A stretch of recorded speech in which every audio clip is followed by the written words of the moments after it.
Samantala mga sundalo, tagumpay naman na mapasuko ang ilang miyembro ng rebelding NPA at makarecover ng iba't ibang klase ng baril.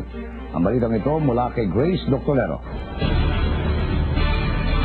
Paubos na ang mga rebelding nasa kabundukan ng Aurora, Isabela at Nueva Ecija.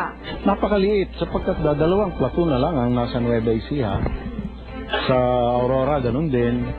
At with this surrender, positive kami na kung tuloy-tuloy ang pagpasok nila sa social integration program.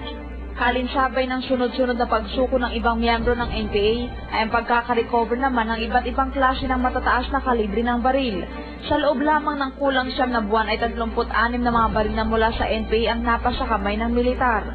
Patuloy pa rin hinihikayat ng sandatahang lakas ang mga namumundok na bumabana at makipagtulungan na lang sa pagpapaunlad ng ating bansa. Malaki naman ang tiwala ng militar na tuluyan ang masusolusyonan ang problema sa mga rebelde 2 taon mula ngayon.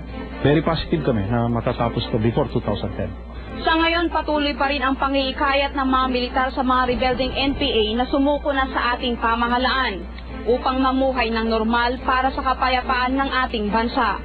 Grace Doctolero para sa UNTV News Worldwide at ito ang balita. Mula